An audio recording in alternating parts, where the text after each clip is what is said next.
Hi, this is Tom, K-Bar user. You've all seen I hope you've seen the series of videos I'm doing on the thinking prep for the preps. Um, Tonight let's cover maintenance. I've been thinking about it for over the weekend and the last week, and that's probably something a lot of people don't think about is maintenance. What do I mean? Okay. Let's say you're using a shotgun for a home defense. Prepping gun. Shotguns typically can run a long time without being cleaned. Sooner or later, they're going to need to be cleaned. Do you have a shotgun cleaning kit? Do you have oil? Do you have patches? If you don't, get yourself a bottle of olive oil, a nice beeswax candle, and a good piece of linen cloth. With a piece of paracord, that should take care of all your shotgun cleaning needs. Let's just say we're going with something bigger. Bigger rifle, AK, 223, AR, whatever. You're going to need to carry a cleaning kit for that gun to keep it running operationally right. A lot of the ammo you're going to be shooting is corrosive. They're going to get, automatics get dirty fast. Even your pistols, if you carry a semi-automatic, it's going to get dirty fast. And you need to keep them clean so that they run right. Which, olive oil, wax, and stuff like that is not going to keep them guns running correct. So now you need to carry cleaning rods, brushes, solvent, oils, lubricants, whether it be gun grease or whatever. Did you think about putting that in there? A lot of guys just stuff, they buy a cleaning kit. But if you're planning on this long term, have you got any extra gun solvent put away? How about extra patches? Cleaning patches. How about extra cleaning rods? They do wear out. Extra cleaning tips. They do wear out. How about extra springs for the mags? Extra parts for the guns. An AR doesn't take a whole lot of parts to keep operational. It's a few springs, if I remember right. You can buy separate bolts for them. But you know what you need on your gun. I really don't remember the operational manual on that, or the AKs or Uzis or anything else. But you know what you need for them. So, if you're going to be running guns in general, heavy caliber, rapid fire guns, make sure you got something to clean them and maintain them for a long term. Now, besides that, let's think about how about tools? Suppose you got some saws, you got a buck saw, you got a Bahco Laplander, you got a hammer, a brace drill, stuff like that. Do you have oils to oil these things with? That keeps them running right, keeps them smooth action. There's nothing worse than a rusty brace trying to drill a hole. Been there, done that. But these are just the kind of things that I've been thinking about, that you're definitely going to need some maintenance products, even as far as your sanitation is concerned. Do you have enough Clorox wipes put away that whatever you're using for makeshift toilet or whatever, you have a way of sanitizing that and keeping it safe? Does the ladies have enough products put away? The guys have enough products put away. Guys need stuff just like the women do. Just think about it. I'm not going to get into it because it's not a subject I want to get into. But think about it. You need body maintenance, you need home maintenance, you need tool maintenance, you need, and guns are tools, so that's all included. You need tool maintenance. Now, you got to maintain your knives. Do you have a sharpening system? Do you have a sharpening system for your knives? Do you have extra boot laces, or do you just have enough paracord around that you can make boot laces? You have an extra set of boots in the house. Now, a good pair of boots lasts 3-4 years. What if it goes on longer than that? What if you rip them out, third day you're out foraging? It happens. It has happened. I've seen guys rip boots out the first day on the field.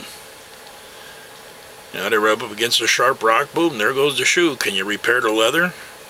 Do you have something to sew it with? Just regular needle and thread that you're going to use to sew up your clothes is not going to work on leather for any length of time. It's maintenance. That's what you need to think about, is maintaining everything. Have a backup plan to everything and be able to maintain what you got until it can't be maintained anymore. Then put parts into it or go to the backup. Have a spare parts kit for every one of your guns. You may not ever use them. Personally, myself, if the shit hits if it hits the fan, and I do apologize about that, you don't know how long you're going to be or how long you're going to have with the equipment you got. Suppose you break a firing pin. Break a spring, they're easy to break. Magazine spring goes wrong. Maybe you own one of them special clipazines. Clip magazine all in one.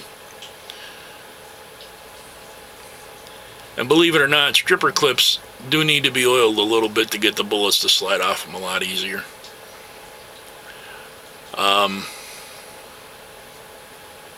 So yeah, I mean, if you have a vehicle, do you have extra tune-up parts? Do you have extra tires? You can't carry everything.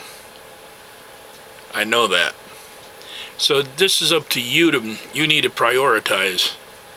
You can make a medical bag that's 6 feet high and 4 foot wide and try to stuff it onto the top of your bug-out vehicle. But can you make do with less and still know what you're doing and still be able to cover? Same thing with maintenance. Let's just say, for instance, there's some guys out there that's got a 223, a 22, an AK-47, 30-06, a 45, a 9mm. Now wait a minute now, that's all different ammunition that obviously you're not going to bug out with all this ammunition.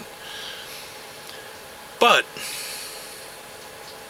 if you do take these guns along,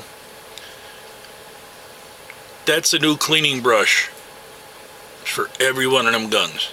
You might be able to get away with a 223, 22. One's a 222 diameter, one's a 223 diameter, or 224, I mean. So you might be able to get away with that brush, but that's the only one you're going to be able to mix up. 357 brush just flies through a 45. I mean, you could take it and, scrub around the barrel with it. You can get by with it, but you're not going to get a good cleaning. These are all things you need to prioritize. Like, for instance, if you fire a 223, an AR, does your wife fire the same rifle, or is she a 22 person? Because her magazines and her clips are not going to work with your weapon. Your magazines and clips aren't going to work with her weapon. I don't even know if we can get clips for a 22, but you know what I'm talking about. And these are all things you got to think about. Is there are 3 different types of shotguns in the home. You have a 410, a 20 gauge, and a 12 gauge. You know, your wife shoots the 20 or the 410 and you shoot the 12 gauge and you have this backup gun. Personally, myself, if I was going to do, major prepping type stuff, I'd keep everything 1 caliber instead of having a billion calibers. Ammunition's easier to buy. I don't have to buy a 45 9mm 223 7.62 by 39 by 54 7.62 by 56, whatever the caliber may be. I don't have to buy all that. I have to buy a 7.62 by 39. That's it. 1 caliber for all the rifles in my house. Same thing with pistols. You're going to use a 9mm. Probably be your best, but it's easier for everybody to shoot. So I buy 1 caliber as my main weapon, bug out weapon, whatever you want to call it. And everybody in the household gets the same caliber. Preferably the same type of gun. Mags will fit, interchangeable barrels, stuff like that. But seriously, if your wife's carrying, let's just say a Beretta 92, and you carry a Beretta 92 and your barrel wears out, if she doesn't use hers and you need that weapon, you can always, just exchange it with her. And, okay, just something for you all to think about. So, this is K-Bar User. I want to thank you for your time and your patience. And if you liked the video, hit the like button. If you're not subscribed, subscribe. And we'll see you on part 6.